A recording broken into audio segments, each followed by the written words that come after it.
Hi there, it's Marc. Back in 2015, I started writing the diary that would later save my career. I didn't know it then.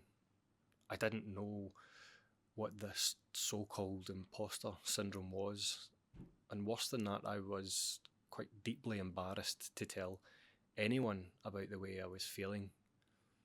A diary was really the only way to extract those thoughts from my head and put them elsewhere so that I could think, even for a minute, clearly about the job I was supposed to be doing during the day.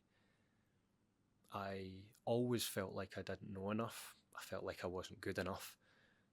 And I always felt like I was just a few moments away from being found out. My manager was going to come storming in to the lab office and chuck me out, throw me out of the team back to where I came from.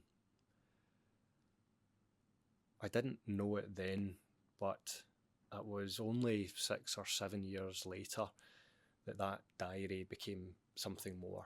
It became something not only for myself, but something that enabled me to start conversations with people like you across the table from me.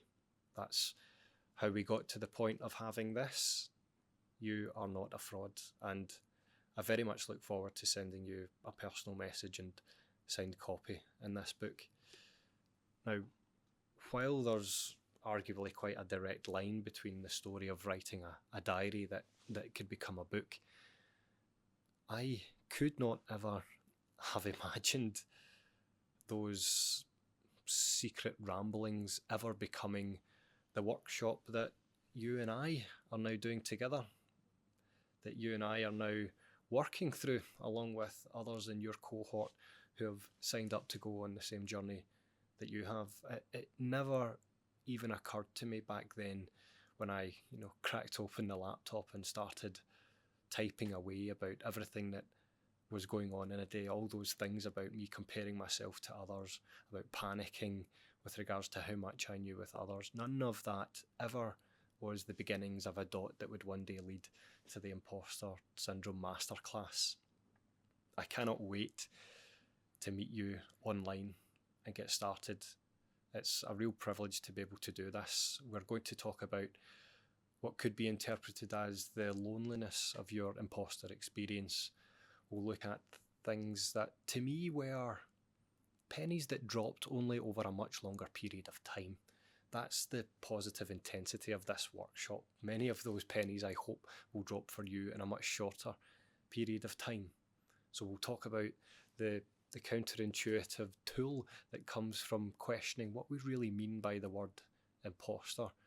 We'll look at how your personal ancestry can help you create a tool to better manage your imposter experience.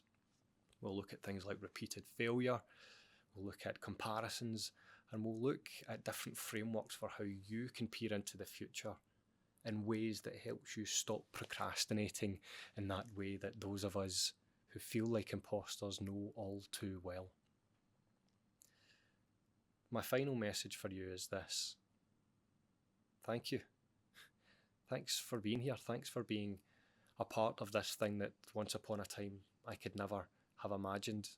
I'm desperately excited to hear about the story that's brought you here, to work with me, to work with the others in your cohort. And I'm excited to hear about the story that you're writing for your future. All the very best, and I'll see you online very soon.